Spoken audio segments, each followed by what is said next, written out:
Like me, you're probably a little bit concerned about our country heading into potentially the largest recession in our history, with a leadership that are just racking up debt and eliminating rights like there's no tomorrow. And over the time that I've been watching this government, there's only really been one person I've thought was providing effective leadership of the opposition. He's here tonight, the leader of the resistance, David Seymour. So he's going to give you a talk, and unfortunately he's got a meeting he's got to get away to straight at the end of this, so he'll be jumping in my disco and we'll be rocketing off to Christchurch. So without further ado, I'll pass you over to David and get proceedings underway. All right. Well, actually, I'll let you. Thanks, Hamish. Hi, guys. Thanks for coming along. My name's Chris Bailey. I'm the actor candidate for Nelson. Very proud ACT member and really looking forward to this election. Just briefly about me, I was born and raised in Nelson.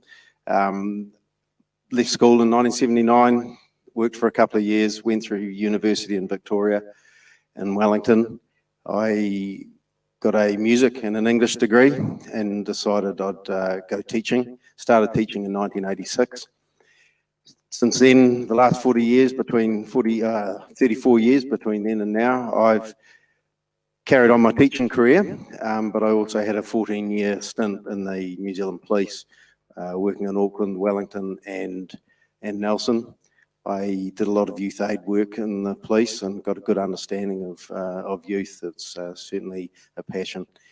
Currently I'm teaching. I'm a teacher at Nayland College in Nelson, and I thoroughly enjoy it.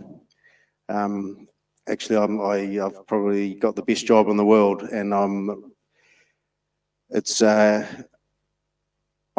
prepared to give that job up to stand for ACT and change my direction in life, because I passionately believe in the values that the ACT Party holds of freedom and personal responsibility. 10 years ago, I also bought into a business in the hospitality industry. Don't know whether anyone's been to Nelson, but I own the business called The Honest Lawyer in Nelson, in a little suburb called Monaco. I employ 30 people. It's a hospitality industry has been hit pretty hard with COVID-19, and I am really pleased that there is someone or some party, and that's us, advocating for small business. And I don't believe that there is anyone in the current government who actually understands small business and how it works. There isn't anyone in the caucus who owns or has run a business before. I'd really look forward to being a staunch advocate for small business. I'm also, my specialty, or where I am teaching at the moment, I teach special needs. And on the wall of my class, I've got a poster and it says, "Just because you're offended doesn't mean you're right," because I believe that it's a very good skill for young people to actually understand that they can't moan or whinge about something just because it's said to them, just because they don't like hearing it. And it really concerns me, the current attitude to freedom of speech and everything, a lot of things that are said, absolutely just, we can't discuss anymore. We're not debating things. We can't agree to disagree. If you say something someone doesn't like, it just appears that you're wrong, and the end of discussion. And I'm pleased that ACT are going to fight tooth and nail to any extension of hate speech laws. I think it's very important. Education is my specialty. I will always be a teacher, and I think ACT's education policies have certainly one thing in mind, and that is the child. I don't believe the current education system, and I've been in it for quite a while, is always geared towards the betterment and the best interests of our students. I think a good example of that is charter schools.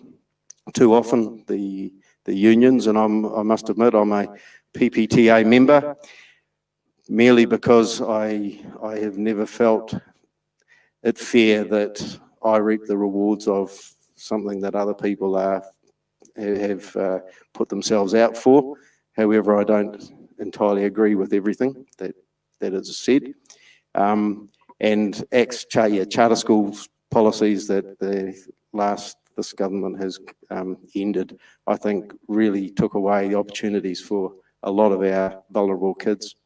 And I have had experience with the youth aid. I had a lot of experience with charter schools, and they work, and they are a model that we really need to implement again. I think that's it. I'm very proud to be an ACT candidate. I passionately believe, like I said, in personal responsibility and freedom, and I'm especially pleased with the fellow candidates and a leader like David Seymour. I think we could really make a difference if we have everyone on board and Party Vote ACT. And I'd like to introduce Nicole McKee. Thank you.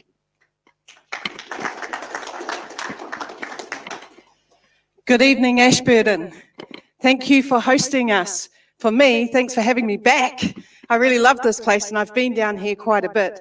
Just to let you know that we're live streaming at the moment as well to the social media world, so a big hello to everybody that's watching. My name is Nicole McKee, and I'm the number 3 candidate on the ACT Party list, and I'm also running for the seat of Rongotai in Wellington. That's on the eastern suburbs of the city, effectively the airport side.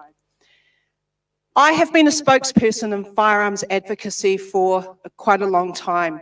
Some people may recognise me or be familiar with me from some of that work that I've done.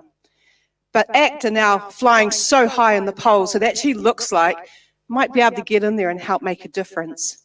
So if we're going to be doing that, I think it's really important that you know about the people that are going in there. And I think there's a lot more to me than just firearms. So I'd like to explain a bit about myself and my life so that you have an understanding when you give your party vote to ACT, exactly who it is or the calibre of the person that you're getting in. So I was born in Wellington, actually Lower Hutt. I won't tell you the year, but I will say that when I was a teenager, I moved to Rotorua. So I went from city to semi-city type thing, quite a different lifestyle. And when I left school, I went straight into work in a law firm, quite a prestigious one up there called East Brewster. When I left in my early 20s, I came back to Wellington and started work in a law firm down there. It was a great time. When I then got pregnant with my first child, you know, I had to leave work for a little bit. I actually ended up on a benefit because her father had passed away a week before she was born. And I was grateful to be able to have that benefit. I used it the way it should be used, in my opinion, as a stepping stone to help you get through a bad situation, to help you out. So I was on the DPB, now called the Solo Parent Benefit, for 6 months. And then I went back to work. I was very grateful to meet my husband, who I've now been with for 20 years, and we went on to have another 3 children, so we've got 4 altogether. And during that time, I ended up staying home. One of the best jobs that I've ever had is an at-home mum for 8 years. It was really funny, because my husband's a builder, and he said, I can look after you and the kids, and you stay home and be a mum. It's like, yeah, that's great. Then just as we started pumping out the children, he goes, oh, I want to become a lawyer. What? I said, honey, you can't afford to do that. We can't afford to do that. He said, well, I'll make you a deal. How about I work for a year, study for a year, work for a year. You know, we'll just try and make sure there's no student loan, do what we can. I said, yeah, look, all right, that sounds good. It took 9 years for him to do his law degree, and he finally got it. But I'm just going to put it out there, the man is still a builder with a law degree. But during that time, it was actually, you know, pretty hard to live. And what I had been doing was he had introduced me to rifle shooting as a sport, because having 3 more children under 3, I couldn't play netball anymore. It was kind of awkward. So I started rifle shooting and I really enjoyed it. I enjoyed the camaraderie and the sport, and I was very fortunate to actually represent New Zealand in 2 different disciplines, full bore target rifle shooting and service rifle shooting, something I'm very proud of. In fact, one of my daughters was beside me in the New Zealand rifle team. She was in the New Zealand under-21 team at the World Championships last year. Quite an honour to wear the silver fern. But getting back to these days where, study for a year, work for a year, how are we going to eat? Basic things. We were struggling for food. And I had some friends who said to me, Nick, come over to the Wairarapa, we'll teach you how to hunt. You can feed the kids that way. So we laid vegetables around the outside of the house. And I went over to the Wairarapa and thought, what a great country we're in, that you can head over the hill, you can shoot a couple of deer, chuck them on the back of your truck, drive past Parliament, come home to Haitaitai, throw them over the front gate, start skinning them.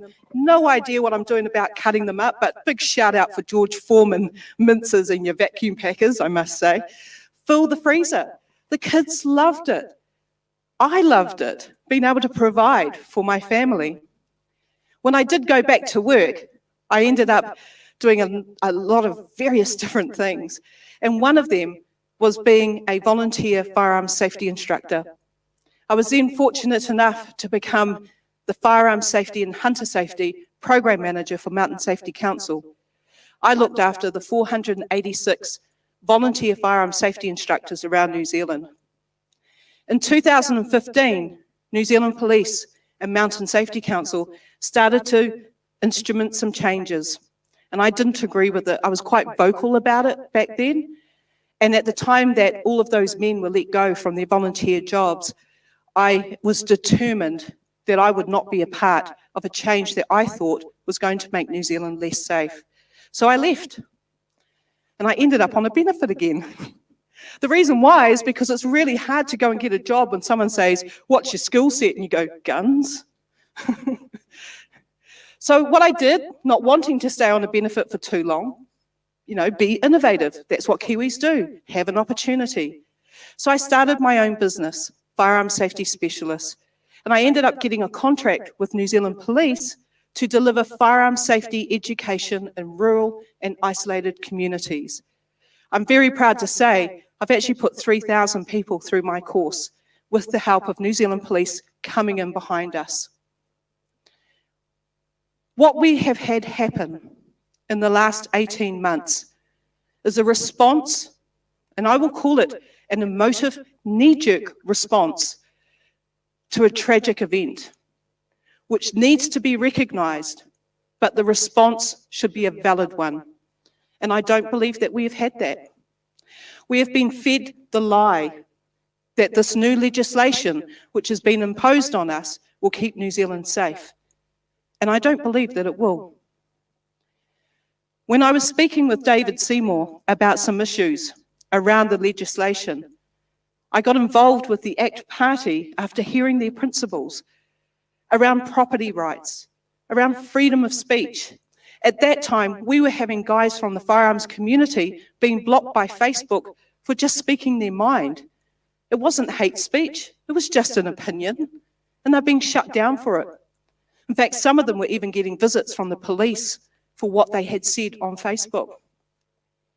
Then we found out that we've got this Green minister who's more interested in grass rather than game animal management, wanting to stop people from hunting.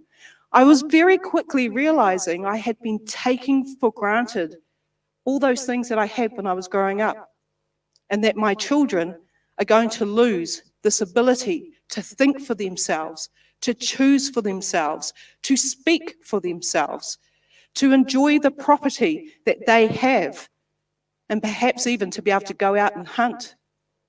It really came home to me this year when my daughter, who's studying at university, asked me to bring a rifle down to her so she could go hunt to feed not only herself, but her 5 flatmates.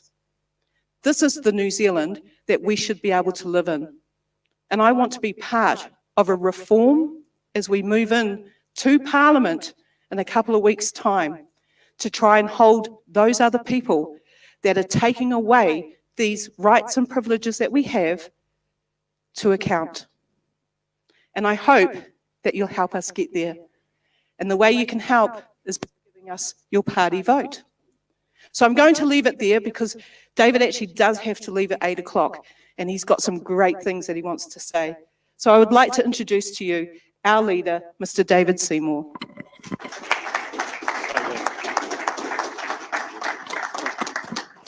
Yeah, well, look, I just want to thank Hamish and Chris and Nicole and everybody who's giving up their hour here and people on live stream. Thank you for tuning in. I just start with an observation about our elections. They're voluntary. No one has to be part of them. No one forces anyone to stand. Although it's too late for you guys, the nomination forms are into the Electoral Commission. No one forces you to come to a meeting, form a party. I got sort of pressured into skydiving today, and so they put this on my hands for the photo as I was going down. But we did it to support the tourism industry. Plus, people said they wanted a down-to-earth politician, and I figured this is one way of showing it. But the rest of it, apart from that little incident, because some guy came to a meeting and asked me in front of the media if I'd support their tourism business. So I had to say no. I'm scared of heights, but whatever. People just give up their time every 3 years. Give up their money to help select a new parliament. And it's one of the great things about New Zealand. And I just want to start by thanking you for being here and being part of it. The second thing I'd say is that I'm not really here to hector or lecture or talk at you. There's a stereotype of politicians, the mouth's so big they can fit 2 gobstoppers in there. But it's also true that, we've got 2 ears and 1 mouth for a reason, and that ratio exists for a reason. So it's partly about hearing what people have got to say here in Mid-Canterbury. And I've heard quite a lot as we've been travelling, mainly in the last few days, around Wanaka, Te Anau, Queenstown, Arrowtown, lots of towns, Dunedin, I think that's a city, although I get offended. But I thought I'd just share a little bit about what they've been telling us and then turn it over for a bit of a good old town hall meeting about what some of the issues are here that may or may not be similar. I've got to say, by the way, I've never been on TV so much as in the last 3 days. We try and get people to come and cover us because part of politics is you've got to be reported and have your views go across so voters can make up their mind. We say, oh yeah, we're doing a launch in Hamilton. Do you want to come and cover us? Oh, look, we're busy today.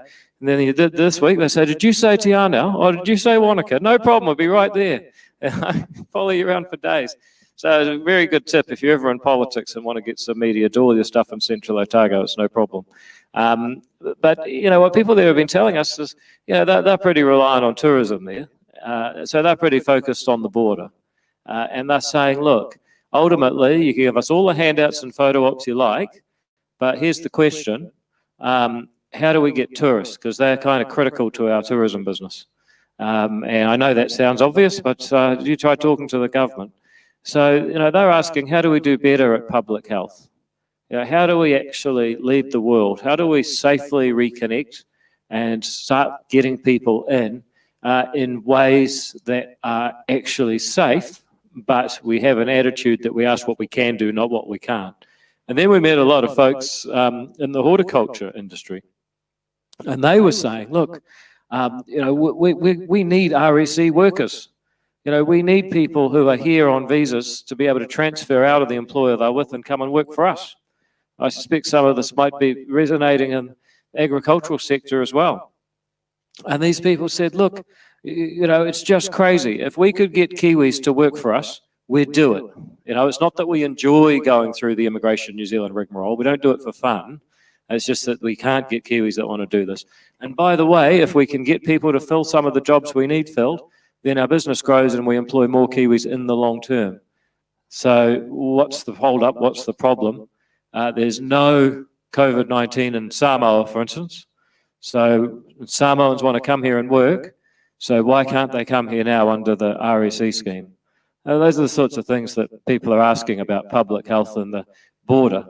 And then we've had a surprising number of quite young people. In fact, our audiences are getting younger and better looking. Tonight's a good example of it, actually. We've got toddlers coming to our meetings, which is really lowering the average age. And I think the reason is that some of these young toddlers, I think they have possibly been on, because they're very tech savvy from a young age now, they may have been on the Treasury website, and they may have read what's happening with public debt. They may have seen the pre-FU, the pre-election economic and fiscal update that came out last Thursday. There's some smart toddlers out there, and they realise that there's 15 years of deficits forecast. They're saying, geez, these toddlers are going to get a driver licence probably, graduate high school, maybe go to university, probably do a few other things, before they see the government of New Zealand balance the books. And by the way, balancing the books doesn't mean paying off the debt. Balancing the books, that's the first time that the government's revenue exceeds its expenses and it starts to repay debt. That's just the starting point.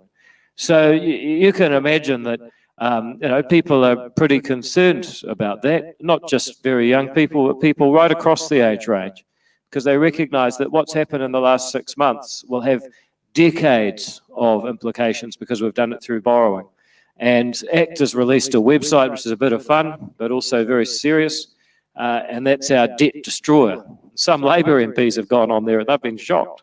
They've gone and complained to the media about it. But what the debt destroyer does is it's interactive. You can actually play around with the figures and work out what sort of choices people are going to have to make. So this won't make me popular with younger people, but I say, look, this first year free, is that a policy that we can continue if we're funding it with borrowed money? Because here's basically the deal. The taxpayer pays about 70% of the value of a degree. You're allowed to borrow the other 30% on the best terms you'll ever get money. Interest-free, unsecured loan. Who wants to try getting one of those to buy a car stereo? Now, actually, that's what a lot of people used to do before they tightened the student interest-free loan scheme up. Anyway, this policy is that the government's going to pay the other 30%, so you don't even have to borrow some of the cost of your education on generous terms. Now, if that was going to make sure that kids from poorer households were more likely to get an education, probably support it, because I actually think we need to think about how we make this opportunity, or make opportunity a bit more available to people in New Zealand, especially educational opportunity. But actually it hasn't worked. A whole lot of kids that still fall behind, mostly from poor households, never get the grades to even go to a tertiary education. And this $500 million a year accrues mainly to kids from wealthy households. I don't think that's justifiable when it's borrowed money. And if you look at our debt destroyer, we go through a whole lot of choices. In the end, we show how the government could save $76 billion this decade and just halve the debt. I mean, people say that we're proposing radical solutions. Well, actually, what we're really proposing is to go back to about the level of spending that Helen Clark had. And that shows you how far towards big government and state control and high taxes we have slipped in the last decade or so. The ACT Party is the radical right because we advocate Helen Clark's policies. Meanwhile, Judith and Jacinda are arguing. Jacinda wants to buy kids school lunch. Judith wants to buy them a toothbrush. I mean, if Jacinda's feeding them, Judith's cleaning their teeth, there's nothing left for parents to do. You just get the fun bit. I think we got to get back to some basic values of personal responsibility and the idea the government has to live within its means, just as every household and business is having to through this crisis and get on top of the debt. So that's what some of the toddlers that have come to our meetings have been raising with me. They're very concerned about fiscal responsibility. It's going to be, you watch this generation. But I'd also just say that people have been quietly upbeat about, they say, well, this could work out for us. If only we stopped shooting people in the foot. And until yesterday, we had Mark Cameron, who is our rural spokesman, and he is from a rural dairy farmer, 32 years experience. And Mark says, look, you've got to stop beating on us. Farmers, it turns out, are the one group of New Zealanders who have an inbuilt financial incentive to be conservationists.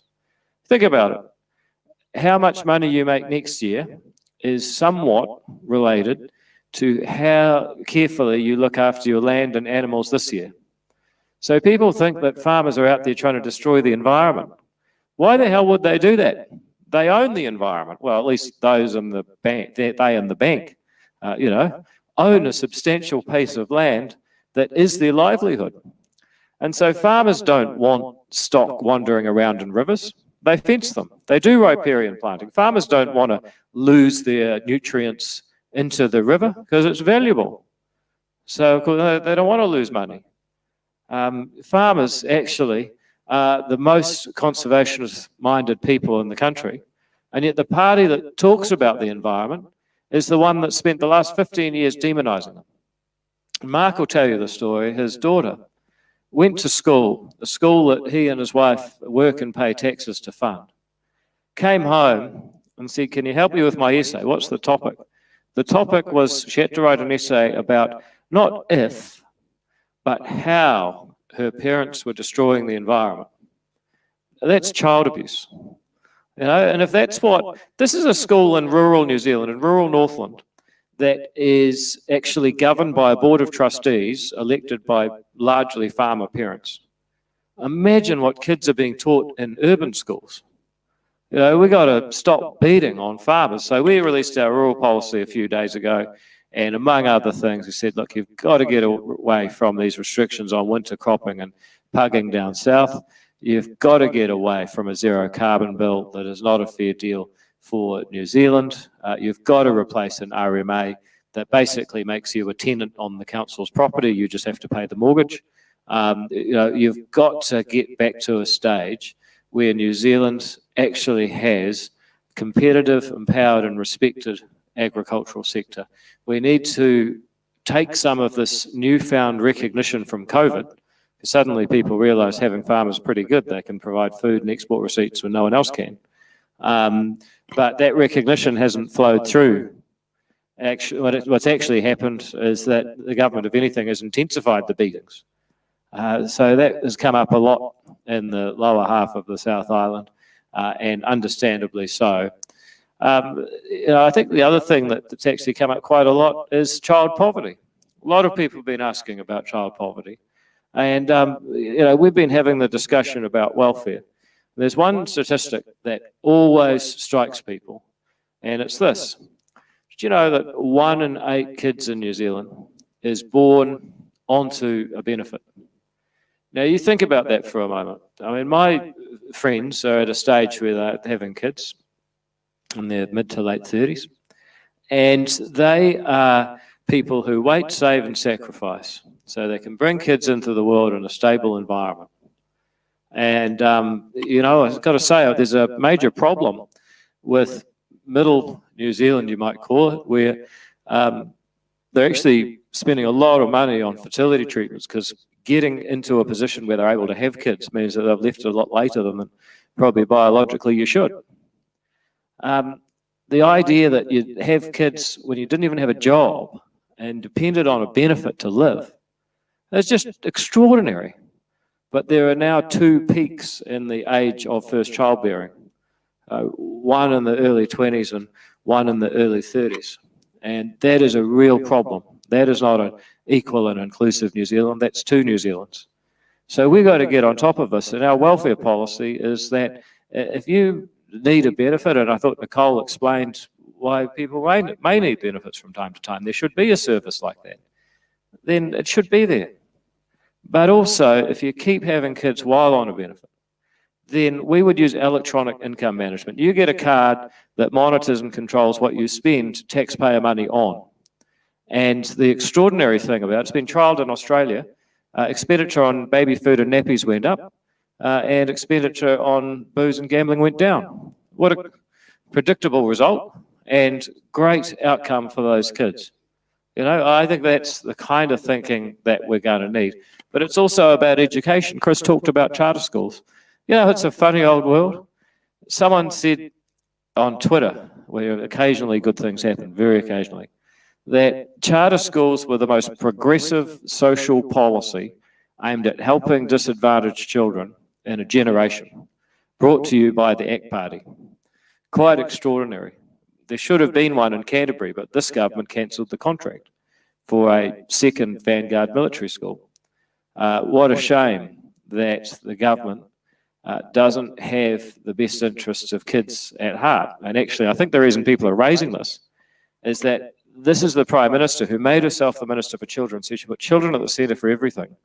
And her main strategy was to introduce measures. She didn't actually do much else about it. And ironically, according to the measures she put in place, child poverty went up. I mean, how useless is that? You know, it's a tragedy. Now, I just think that we can do better. I think we can do better in our public health response. We can do better in our fiscal responsibility. There's just a whole lot of areas where New Zealand has an enormous opportunity to actually lead the world. And I just finished with this idea. For as long as we've been a country, our big problem is the fact we're in the middle of nowhere. You know, you try and start a business, try and find a job. You know, jobs are far away, employees are far away, customers are far away, everyone's far away, investors are far away. A lot of people give up and leave New Zealand. You know, we've got one of the biggest diasporas of any country. They go to places like Sydney or Singapore or London where, you know, things are closer and things are easier. You can understand that. Those of us that have stayed here have to be resourceful. But the good news is things may have just changed significantly. You see, I think we're going to be an island nation on a pandemic planet for some years to come. I hope there's a vaccine by January, but you know, there's a lot more incentives for people to say they have a vaccine than actually have a vaccine. This thing could go on for several years. You see the UK, it's flaring up again. As an island nation on a pandemic planet, we have choices that continental countries don't have. As long as we get smart about our borders, smart about our public health, get to the stage where we can trace an outbreak without having to lock the whole country up for 6 weeks.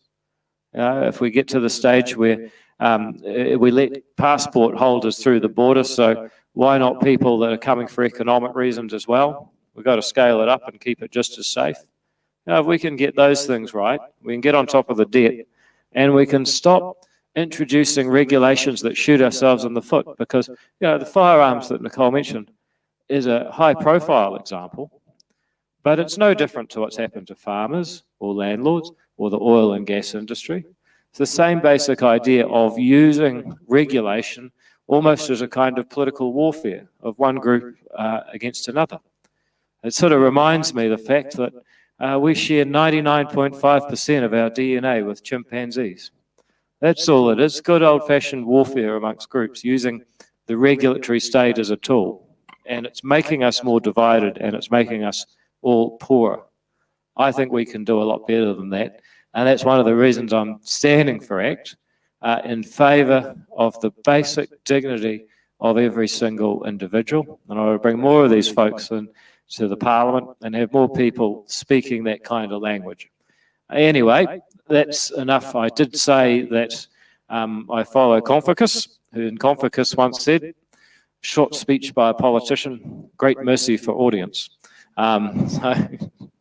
So with that, I'll open it up to see what sort of comments, questions, concerns or suggestions people here in Ashburton have, because it's always good to add to that story that we've heard across Otago over the last couple of days and hear what you have to add and say. Sir.